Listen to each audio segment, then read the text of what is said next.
नमस्कार, बहुत स्वागत है आपका। आंवला नवमी कार्तिक माह के शुक्ल पक्ष की नवमी तिथि को होती है। आंवला नवमी के दिन व्रत रखकर आंवले के पेड़ और भगवान श्री हरि विष्णु की पूजा करने का विधान है। आंवला नवमी के दिन अगर आप व्रत रखते हैं, पूजा करते हैं तो अक्षय पुण्य की प्राप्ति होती है। आंवला नवमी का पूजा का शुभ मुहूर्त क्या है, कैसे करेंगे पूजा, चलिए जानते हैं विस्तार से। तो इस बार आंवला नवमी का पर्व 21 नवंबर मंगलवार को सुबह 3:16 पर नवमी तिथि का आरंभ हो रहा है और नवमी तिथि का समापन 22 नवंबर बुधवार की सुबह 1:09 पर होगा। तो 21 नवंबर को उदया तिथि है, इसलिए 21 नवंबर को ही आंवला नवमी का पर्व मनाया जाएगा। शुभ मुहूर्त क्या है पूजा का? 21 नवंबर को आंवला नवमी की पूजा का शुभ मुहूर्त सुबह 6:48 से दोपहर 12:07 तक का है। इस दिन पूजा के लिए 5 घंटे से ज़्यादा का समय प्राप्त होगा। शुभ मुहूर्त या अभिजीत मुहूर्त दिन में 11:46 से दोपहर 12:28 तक का है, क्योंकि इस दिन आंवले के पेड़ का पूजा करने का और आंवला खाने का भी विधान है। और इस दिन नहाने के पानी में आंवले के पत्ते या आंवला सूखा हुआ भी है तो उसको डालकर नहाने का विधान है। ऐसा माना जाता है कि इस दिन आंवला का सेवन विभिन्न तरह के से करने से पूरे साल आपका स्वास्थ्य अच्छा रहता है और सुख सौभाग्य आपका बढ़ता है। इस दिन किया गया दान, जप इत्यादि भी कभी भी खाली नहीं जाते और आपके कष्टों से मुक्त भी करता है। इस दिन बहुत बार आपने पहले ज़माने में सुना होगा, आंवले के नीचे खाना बनाकर लोग खाते भी हैं, औरों को भी खिलाते हैं।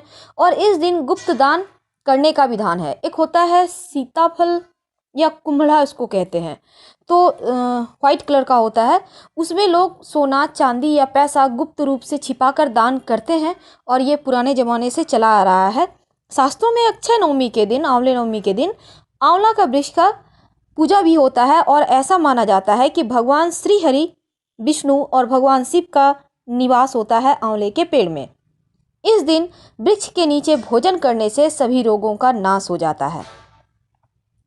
माता लक्ष्मी ने सबसे पहले आंवले गाछ का पूजन किया था, ऐसा हमारे शास्त्रों में वर्णन आता है। वैसे आप चाहें तो इसी दिन घर में आंवला का पेड़ लाकर गमले में भी लगा सकते हैं। आंवला नवमी पर आंवले के वृक्ष की पूजा और इस वृक्ष के नीचे भोजन करने से माँ लक्ष्मी की कृपा विशेष रूप से बरसती है, क्योंकि पौराणिक कथा के अनुसार एक बार माँ लक्ष्मी पृथ्वी पर भ्रमण करने आई। धरती पर आकर भगवान विष्णु एवं शिव की पूजा एक साथ करने की उनकी इच्छा हुई, तो लक्ष्मी जी ने सोचा कि एक नारायण और शिव की पूजा कैसे हो सकती है। तभी उन्हें ध्यान आया कि श्री हरि की प्रिय तुलसी और शिव स्वरूप बेल के गुण एक साथ आंवले के वृक्ष में होते हैं और आंवले के वृक्ष को भगवान विष्णु और शिव का प्रतीक चिन्ह मानकर माँ लक्ष्मी ने आंवले के वृक्ष की पूजा की। पूजा से प्रसन्न होकर भगवान विष्णु और शिव प्रकट हुए और माँ लक्ष्मी ने आंवले के वृक्ष के नीचे भोजन बनाकर श्री हरि विष्णु और भगवान शिव को भोजन कराया। इसके बाद स्वयं भोजन किया। तो आंवला नवमी के दिन सुबह सुबह स्नान करके आंवले के वृक्ष की पूजा करने का विधान है। आंवले की जड़ में 1 लोटा जल, उसमें 1 चम्मच दूध डालकर अर्पित करें। इसके बाद अक्षत, पुष्प, धूप, दीप, नैवेद्य अर्पित करके आप विधि पूर्वक पूजा करें। फिर आंवले के वृक्ष की 7 परिक्रमा कीजिए, एक सफ़ेद धागा हाथ में लेकर, और इस समय ओम नमो भगवते वासुदेवाय या नमः शिवाय का जप करें। इसके बाद कथा जरूर सुने या फिर बोलें। ऐसा करने से अक्षय नवमी, आंवला नवमी के दिन पूजा करने से, भोजन बनाकर खाने से, या वहाँ पर नीचे में आप इस दिन बहुत सारे लोग दही चूड़ा भी खाते हैं आंवले के वृक्ष के नीचे, तो इस दिन आंवला जरूर खाना चाहिए, थोड़ा ही सही पर खाइएगा जरूर।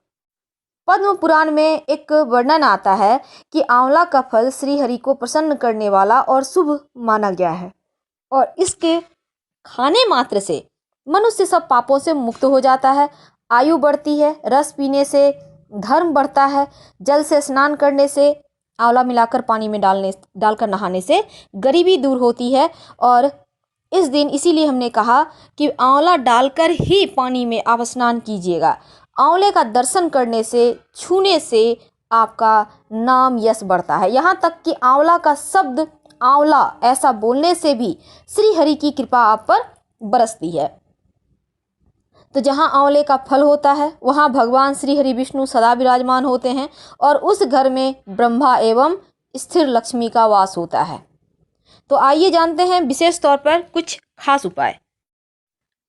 तो आंवला नवमी के दिन गरीबी दूर करने के लिए नहाने के पानी में आंवला डालकर जरूर नहाइए। और आंवले के वृक्ष के नीचे आप अगर भोजन करते हैं तो भगवान श्री हरि माँ लक्ष्मी की पूजा करके भोजन करें।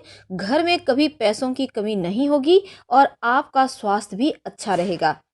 अगर किसी गरीब को या किसी ब्राह्मण को आंवला दान करें इस दिन तो आपकी समस्त मनोकामना पूर्ण होती है। आप चाहें तो पास के मंदिर में भी आंवला दान कर सकते हैं।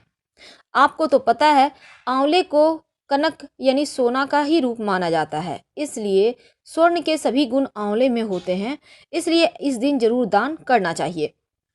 अगर आप आंवले के वृक्ष के नीचे भोजन करें या बनाएं तो माँ लक्ष्मी की कृपा तो होती ही है। अगर इस दिन घर में एक आंवला का पौधा लाकर लगाते हैं, अगर पहले से है तो लगाने की आवश्यकता नहीं है, लेकिन नहीं है तो लाकर लगाते हैं तो आर्थिक स्थिति अच्छी होती है, स्थिर लक्ष्मी की प्राप्ति होती है। एक विशेष उपाय जो आंवला नवमी के दिन आपको जरूर करना चाहिए, बहुत सिंपल उपाय है, ध्यान से सुनिएगा। देखिए इस दिन आप कहीं भी आपके आसपास आंवला का पेड़ है तो जाकर करें, या आप चाहें तो घर में एक गमले में खरीद कर ले आइए और लगाइए। और यहाँ पर करें, क्या करेंगे, हल्दी थोड़ा सा ले लें, उसको पानी के सहारे घोल कर थोड़ा सा गाढ़ा सा पेस्ट बनाइए। अब इस हल्दी से आंवले के पेड़ के तने में स्वस्तिक बनाइए। स्वस्तिक तो आपको आता है, और दोनों साइड 2 खड़ी रेखाएं भी दीजिएगा। ऐसा करने से घर में सुख समृद्धि बनी रहती है। अब मान लेते हैं बहुत छोटा गाछ है, पतला सा गाछ आपने लेकर अभी अभी आया है, तब कैसे बनाएंगे, तब प्रतीकात्मक रूप से आंवले के तने में बनाइए। ऐसा आप चाहें तो गमले में भी बना सकते हैं, इससे भी आपको उतना ही फल मिलेगा। ऐसा माना जाता है कि अगर कहीं पैसा फंस गया है, किसी ने पैसा ले लिया, आपको वापस नहीं कर रहा, तो आंवला नवमी के दिन चंदन और हल्दी का पाउडर दोनों मिक्स करके आंवले की जड़ में थोड़ा सा अर्पित करें। फंसा हुआ रुका हुआ धन आ जाता है और बरकत होती है, माँ लक्ष्मी की कृपा भी बरसती है।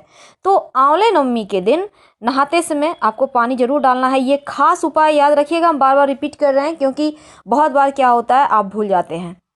तो इस दिन आप धन की चाहत है तो आंवले के पेड़ में लाल रंग का धागा जरूर बांधिए, इससे सारी मनोकामनाएं पूर्ण हो जाती है। तो आंवले की पूजा करने से, आंवले का वृक्ष का पूजा करने से जीवन में कभी भी अन्न धन की कमी नहीं होती। फिलहाल विदा लेंगे। हर हर महादेव। जानकारी अच्छी लगे तो लाइक कर सब्सक्राइब जरूर कीजिएगा और हम फिर मिलेंगे बहुत सारे टॉपिक के साथ। धन्यवाद।